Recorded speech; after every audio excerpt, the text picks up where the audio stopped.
Quick slip first. Jahmyr Gibbs over 35.5 receiving yards at -110. Philadelphia -2 at -110 against Golden State. And Blues Bruins under 5.5 at even money. And yes, 3 losing days in a row. Yesterday we went 1-2, down 1.10 units. Madrid paid early, Miami turned our ticket into compost, and the Sharks' pick became chum for Ovechkin. Variance is real, the process stays. A broken clock and a lucky gambler can both be right once. We prefer the math that repeats. Cowboys at Lions. We're betting Jahmyr Gibbs over 35.5 receiving yards at -110. This is target math plus matchup leverage. Detroit's easy buttons are compromised. Amon-Ra St. Brown is a true game-time problem after the ankle tweak on Thanksgiving, and Sam LaPorta is shelved after back surgery. Those two facts don't just remove names.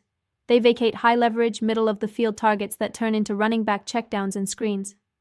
Dallas is exactly the kind of defense that converts those vacancies into yards, allowing roughly 45 receiving yards per game to running backs and about 5 catches in that split. That's not vibes, that's distribution. If the game tilts fast, likely, given Dallas's vertical threats, Gibbs becomes Detroit's pace-neutral outlet. 5 catches at his typical efficiency puts us over the number without heroics. If you saw today's bet everything on Jared Goff yards, takes and thought, sure, but who's catching the high percentage stuff?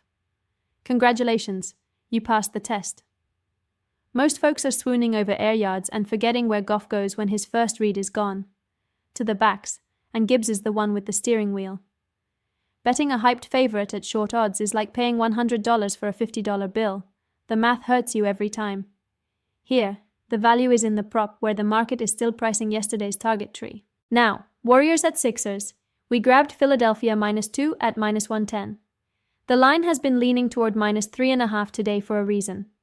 Stephen Curry is out on this road swing, and DeAnthony Melton's return is a nice story that comes with a minute's leash. The Curry vacuum on the road is a real thing. Golden State's half-court offense goes from symphony to garage band, and role-player variance skews negative outside the Bay.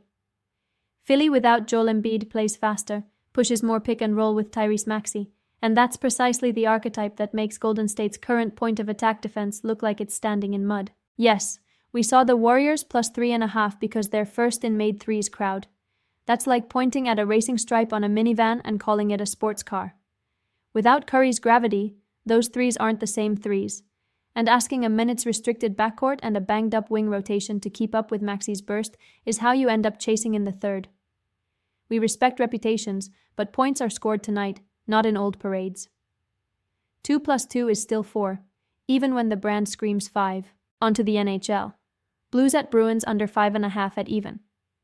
Boston's offense is missing its most dangerous piece. No Pasternak, no power play one-timer that forces penalty killers to stretch, and that compresses everything 5-on-5.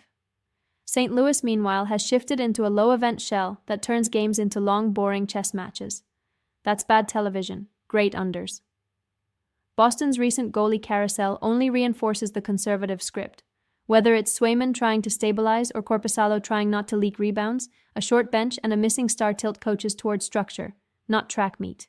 We did see some loud, over 5.5 pitches, citing 2 teams allowing 3+ goals per game. That's the classic box score mirage. 1 game is a dot, 10 games are a trend line. Recent Blues games have lived in the 4 to 5 goal neighborhood because the neutral zone traffic cone went up, and without Pasternak's shot threat, the Bruins' best path is to win the clock, not the chaos. Betting contrarian is like sailing against the wind. It takes skill, but you reach places the breeze chasers won't. And tonight, that place is a suffocating under. To recap the card cleanly, Gibbs receiving over 35.5 at -110 because Detroit's target funnel favors him, and Dallas bleeds RB catches. Sixers -2 at -110 because Curry is out, Maxey owns the matchup, and the market is catching up. Blues Bruins under 5.5 at even because systems, injuries, and incentives all point down. We'll keep leaning into overlooked edges and let variance do its little dance in the short run. The numbers and the narrative are a book and its movie. Tonight we'll read the book.